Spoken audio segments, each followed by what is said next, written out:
The air in the garage was thick with the warm, earthy scent of freshly cut wood and the faint tang of old metal. A single overhead bulb cast a soft, golden glow, throwing long shadows across the concrete floor.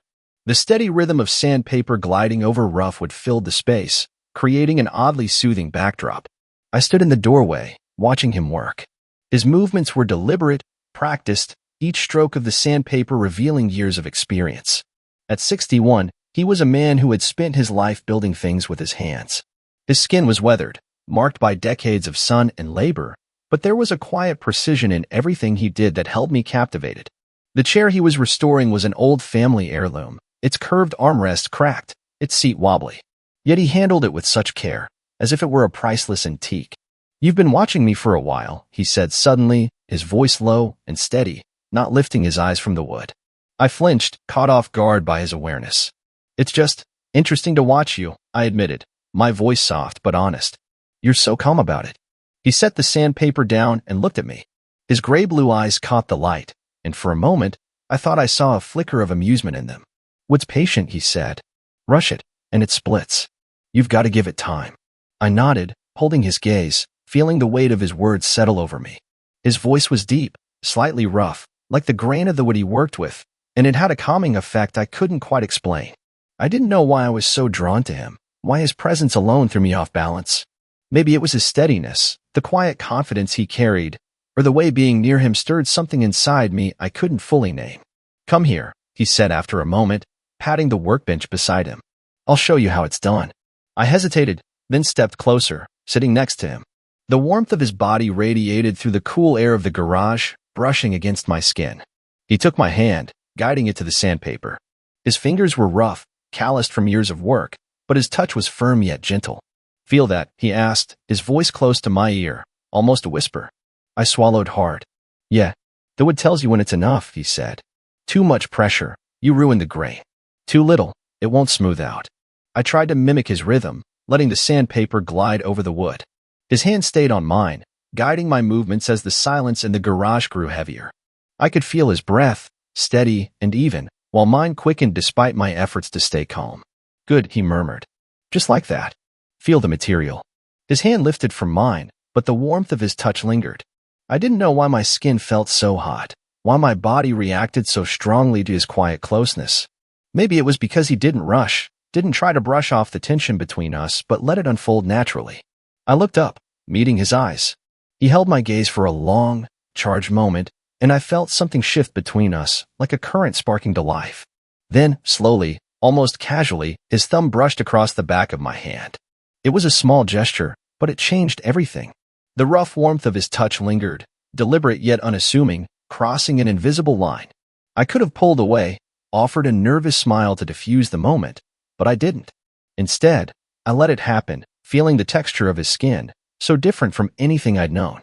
No fleeting graze, no accidental contact. This was intentional, a quiet moment that fit perfectly into the stillness of the garage.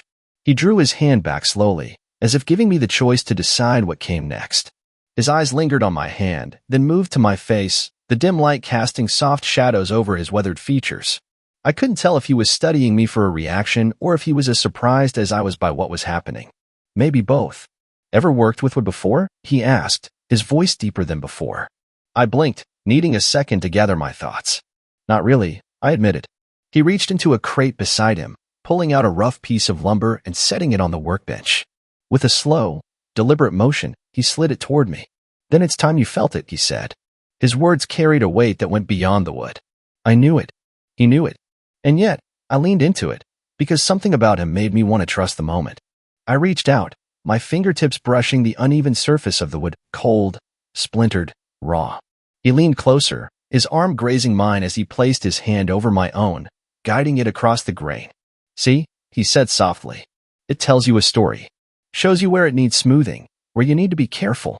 His fingers moved with mine, steady and gentle, a contrast to the roughness of his hands.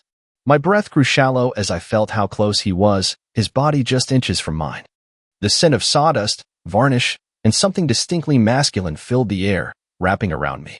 For a moment, I forgot everything else, the garage, the chair, the world outside. "You've got a soft touch," he said, his tone thoughtful. I swallowed, turning my head slightly to meet his gaze. Our faces were close now, close enough that I could see the fine lines around his eyes, the marks of a life well lived that only made him seem more real. "Is that a good thing?" I asked, my voice barely above a whisper. The corner of his mouth twitched, almost a smile. "It's a rare thing." The air between us thickened, a quiet hum of anticipation building with every breath. Slowly, his hand lifted from mine, his fingers brushing along my forearm, a gentle, testing touch. My skin prickled, and I knew he noticed. He didn't say anything. He didn't need to. His eyes held a question, a quiet spark that left the next step up to me.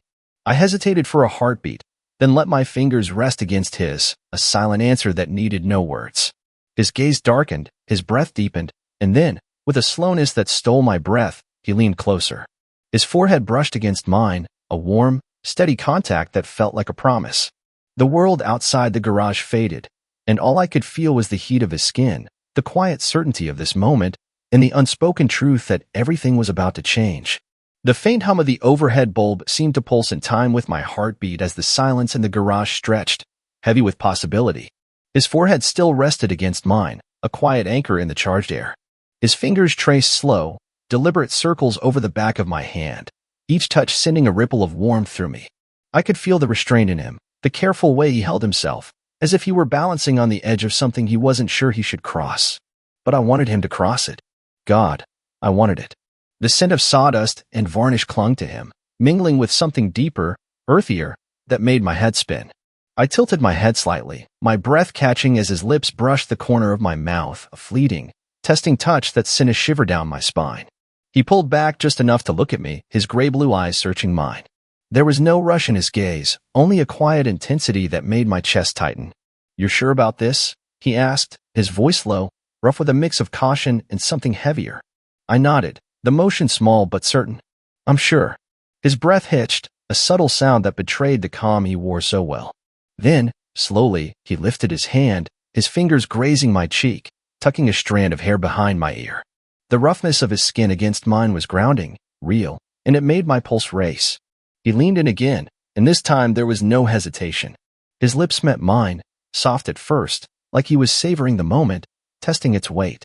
But as I leaned into him, the kiss deepened, growing firmer, more certain. My hands found his shoulders, fingers curling into the worn fabric of his flannel shirt, feeling the solid warmth of him beneath. He tasted faintly of coffee and something faintly sweet, like the maple syrup he'd drizzled over pancakes that morning. His hands settled at my waist, pulling me closer until there was no space left between us. The workbench pressed against my hip, but I barely noticed.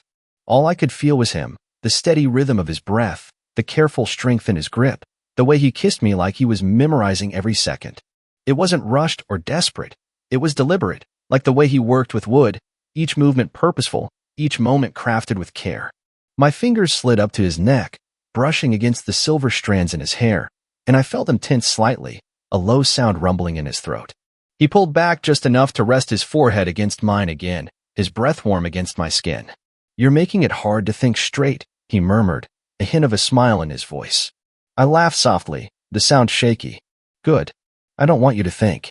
His eyes darkened at that, and he kissed me again, this time with a quiet hunger that sent heat pooling in my chest.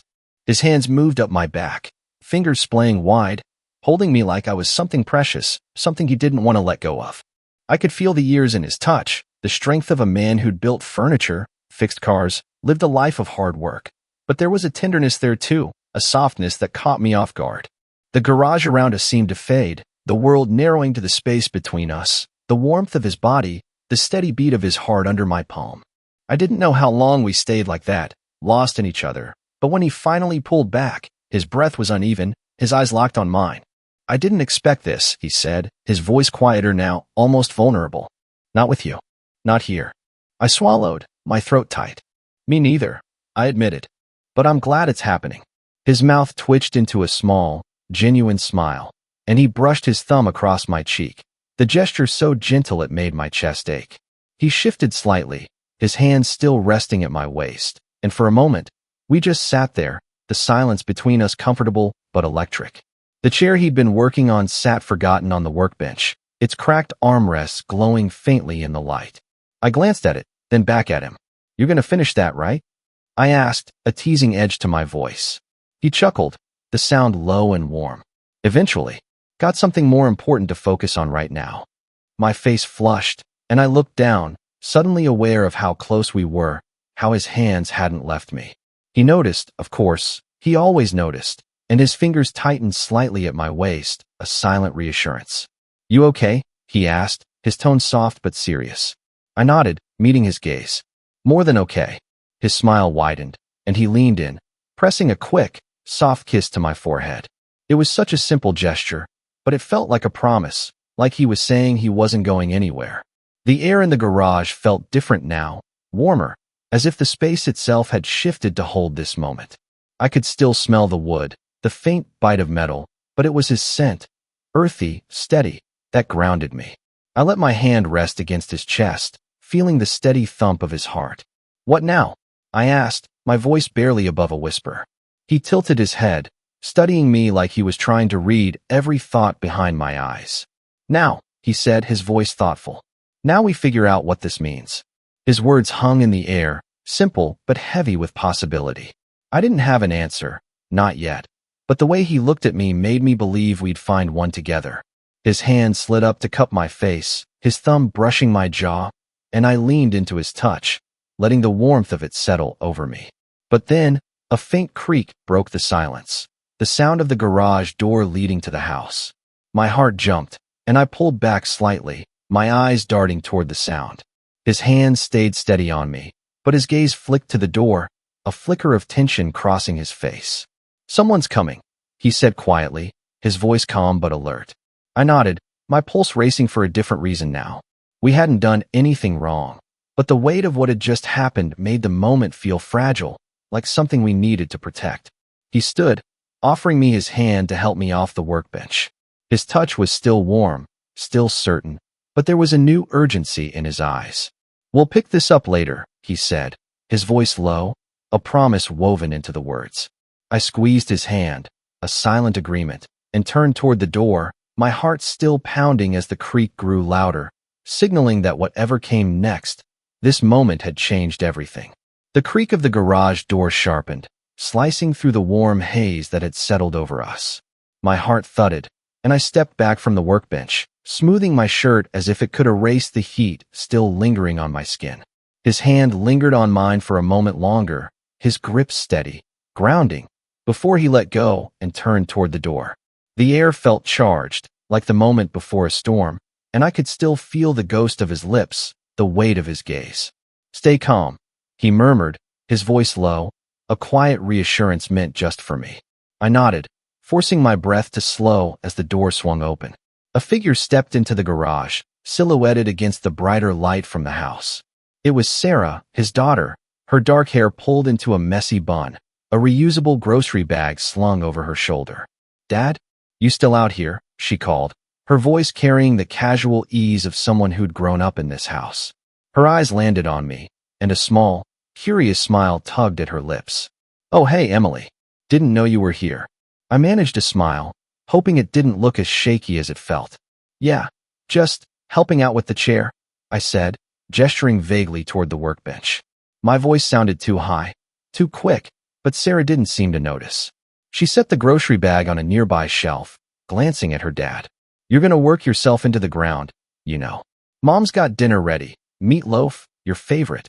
He chuckled, the sound warm and easy, like he hadn't just turned my world upside down.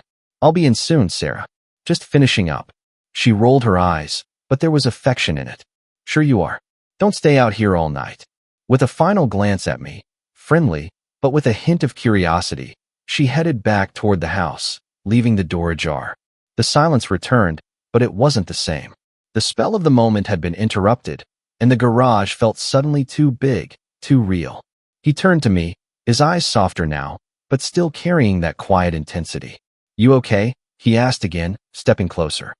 His voice was a tether, pulling me back to the warmth of before. I nodded, exhaling a breath I hadn't realized I'd been holding. "Yeah, just wasn't expecting company." He smiled, a small, knowing curve of his lips. Neither was I. He reached out, his fingers brushing mine briefly, a reminder of what we'd shared. "Come on," he said, nodding toward the workbench. "Let's clean up before we head in."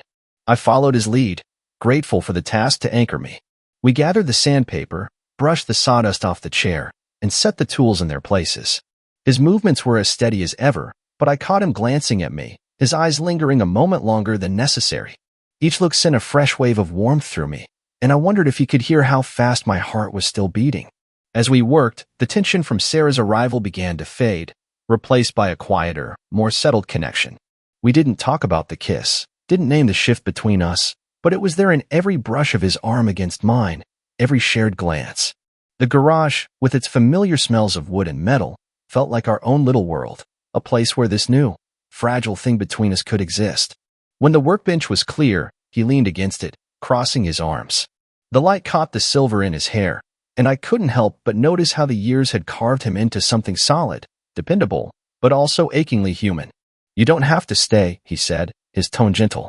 "If you want to head in, I won't keep you." But his eyes said something else, a quiet hope that I wouldn't leave. I shook my head, stepping closer. "I'm not going anywhere," I said, my voice steadier now. His smile returned, softer this time, and he reached for my hand, his thumb brushing across my knuckles. The gesture was small, but it felt like a continuation, a promise that we weren't done. "Good," he said simply. For a moment, we just stood there, the hum of the garage wrapping around us. I could hear the faint clatter of dishes from the house, the distant murmur of Sarah's voice, but it all felt far away. Here, it was just us, the wood, the light, and the unspoken question of what came next. He straightened, glancing toward the door. "Guess we should join them," he said, but there was a reluctance in his voice, like he wasn't ready to let this moment go. I nodded, but before we moved, I reached out, letting my fingers rest against his arm. It's not just a one-time thing, right?" I asked, my voice quieter than I meant it to be. His eyes met mine, steady and sure. "Not if you don't want it to be," he said. The words were simple, but they carried a weight that made my chest tighten. I smiled, feeling a rush of relief and something deeper, something I wasn't ready to name. He took my hand, giving it a gentle squeeze, and we walked toward the door together, the warmth of his touch lingering even as we stepped into the brighter light of the house. Inside, the kitchen was alive with the smells of meatloaf and mashed potatoes, the kind of comfort food that felt like a hug. Sarah was setting the table, chatting with her mom, Linda, who was pulling a tray of rolls from the oven. The scene was so normal, so familiar, that it almost felt strange to step into it after what had happened in the garage. Linda glanced up, her face lighting up. "Emily, didn't know you were sticking around? Grab a plate. There's plenty." I smiled, murmuring a thanks as I took a seat, hyper-aware of him beside me. He moved with the same calm ease, but I caught the way his eyes flicked to me, a secret shared in the midst of the ordinary. As we ate, the conversation flowed, Sarah talking about her job at the local bookstore, Linda planning a 4th of July barbecue. It was easy, warm, like any family dinner. But beneath it, I felt the undercurrent of what we'd left in the garage, the unspoken promise that this was only the beginning. And as his knee brushed mine under the table, a fleeting, deliberate touch, I knew he felt it too. The kitchen table was a flurry of warmth and chatter, the kind of scene that felt like it belonged in a Norman Rockwell painting. The meatloaf was rich, the mashed potatoes creamy, and the rolls still warm from the oven. Sarah was halfway through a story about a customer at the bookstore who'd insisted on buying every Stephen King novel in stock, her hands waving for emphasis. Linda laughed, her eyes crinkling, while she passed the gravy boat. I smiled along, nodding at the right moments, but my attention kept drifting to him, Tom, sitting beside me, his presence like a steady current pulling me in. His knee had brushed mine under the table earlier, a fleeting touch that felt deliberate, and though he was engaged in the conversation, I caught the way his gaze flickered to me, brief but heavy with meaning. The garage felt like a lifetime ago, yet the memory of his lips, the roughness of his hands, lingered on my skin, making it hard to focus on anything else. I speared a piece of meatloaf, trying to anchor myself in the moment, but every time his arm grazed mine as he reached for his glass, my pulse quickened. It was like we were carrying a secret, one that hummed quietly beneath the surface of this ordinary dinner. Sarah leaned back in her chair, sipping her iced tea. "So, Emily, you sticking around for the 4th of July barbecue?" she asked, her tone casual but curious. I blinked, caught off guard. "Oh, I hadn't thought about it," I said, glancing at Tom. His eyes met mine, a subtle spark in them, and I felt my face warm. "You should," he said, his voice low, almost private despite the crowded table. "It's a good time." Neighbors come out. There's music, fireworks. Linda nodded enthusiastically. Tom grills the best burgers in Willow Creek. You don't want to miss it. I smiled, the invitation settling over me like a warm blanket. Sounds fun. Count me in. Sarah grinned, launching into a story about last year's barbecue when the neighbor's dog stole a hot dog right off the grill, but I was only half listening. Tom's hand rested on the table, inches from mine, and I could still feel the echo of his touch from the garage, the way his fingers had traced my skin with such care.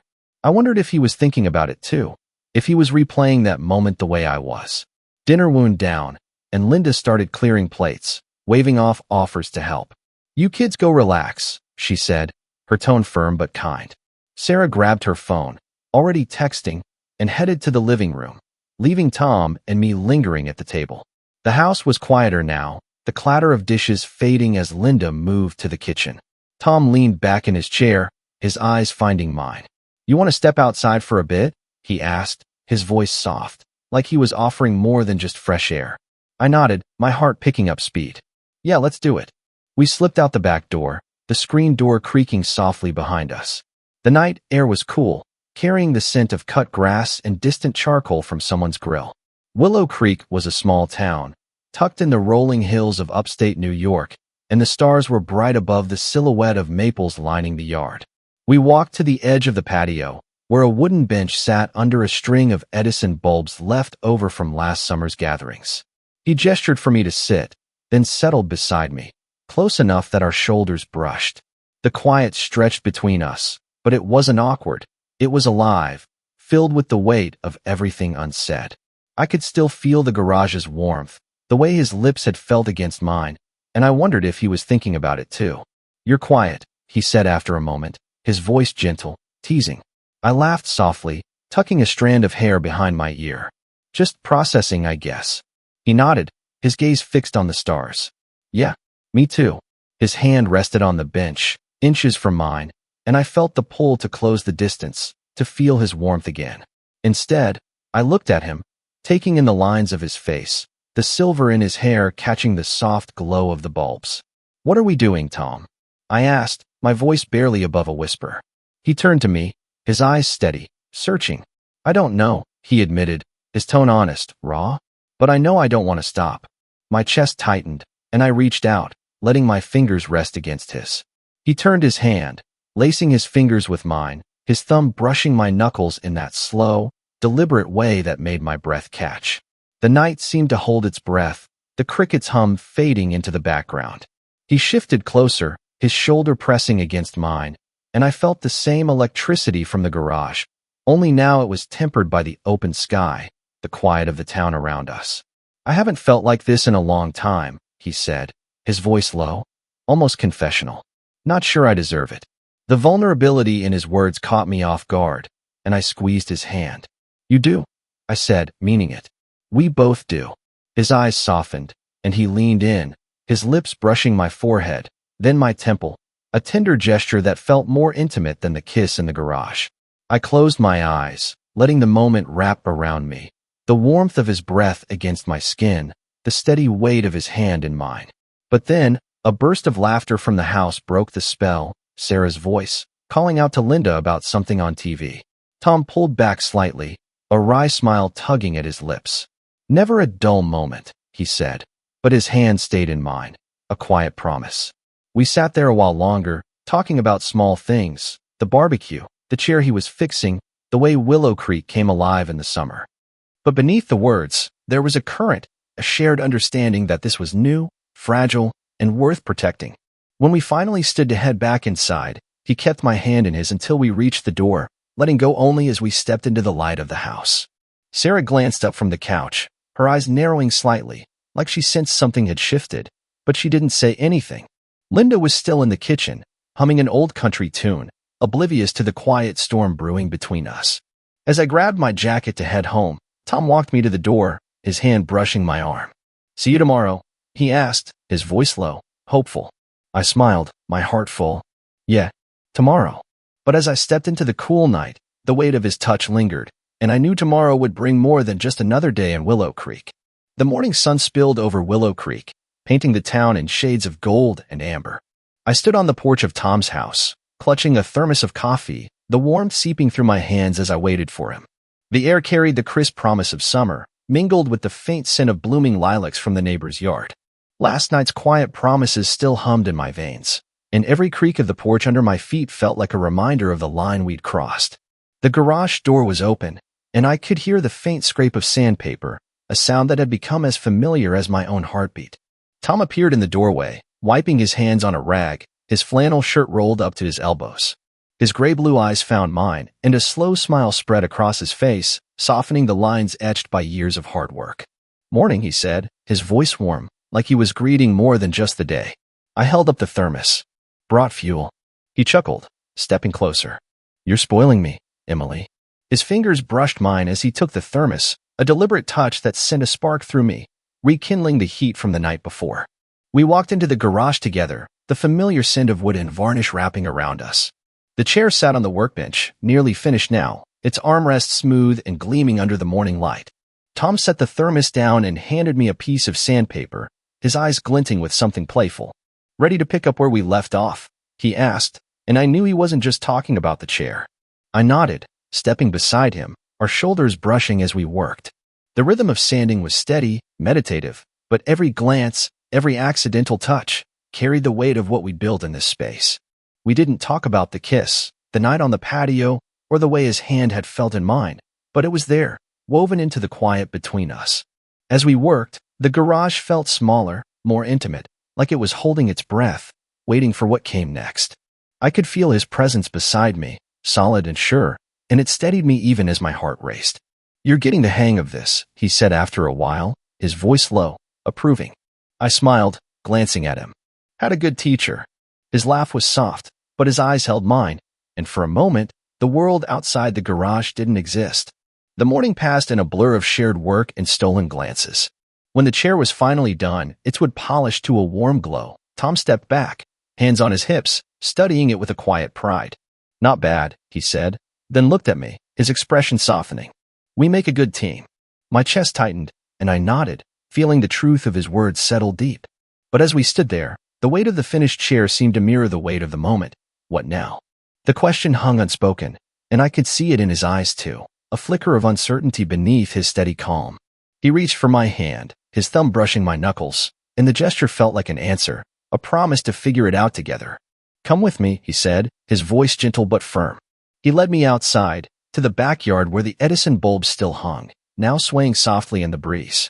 We sat on the bench, the same one from last night, and the familiarity of it grounded me, even as my pulse quickened. He turned to me, his hand still holding mine, his eyes searching. "I've been thinking," he said, his voice low, deliberate, "about us, about what this means." My breath caught, and I nodded, urging him to go on. "I'm not a young man, Emily," he continued, his tone honest, almost raw. "I've got years behind me, mistakes, things I can't change. But being with you, it feels like a chance I didn't think I'd get again." His words hit me hard, stripping away any doubt I'd carried. I squeezed his hand, my voice steady despite the emotion welling up. "I don't care about the years, Tom. I care about this. About you." His eyes softened, and he leaned in, his lips brushing mine in a kiss that was soft, certain, like a seal on everything we'd said. It wasn't rushed, wasn't desperate. It was a quiet vow, a shared understanding that this was real, worth holding on to. We pulled back, our foreheads resting together, and the world felt right, like the pieces of a puzzle clicking into place. But then, a shout broke the moment. Sarah, calling from the house. "Dad, you out there? The barbecue's not gonna plan itself." Tom laughed, the sound rumbling deep in his chest, and I couldn't help but join him. "Duty calls," he said, but his hand stayed in mine as we stood, a silent promise that we'd come back to this. We walked toward the house, the sounds of Willow Creek waking up around us, kids on bikes, a lawnmower humming in the distance. Inside, Sarah was already pulling out bags of burger buns, talking a mile a minute about the 4th of July plans. Linda glanced at us, her eyes lingering a moment longer than usual, a knowing smile tugging at her lips. I wondered if she could see it, the shift between us, but she didn't say anything, just handed me a stack of napkins to fold. As the day unfolded, the house buzzed with preparations, but Tom and I stole moments, a brush of hands as we passed in the kitchen, a shared look across the room. Each one felt like a thread, weaving us closer, building something solid. By evening, the backyard was alive with neighbors, music drifting from a Bluetooth speaker, the smell of grilled burgers filling the air. I stood by the grill, watching Tom flip patties with the same care he gave the chair, his focus unbroken even as he laughed at a neighbor's joke. He caught my eye, and the smile he gave me was private, meant just for me. Later, as fireworks lit up the sky, we stood side by side, his arm around my shoulders, the warmth of him grounding me against the cool night. The crowd cheered, but for me, the real spark was here, in the quiet certainty of his touch, the knowledge that this was only the beginning. Willow Creek stretched out around us, a small town full of small moments. But this one, ours, was big enough to change everything, and I knew we'd carry it forward, together, into whatever came next.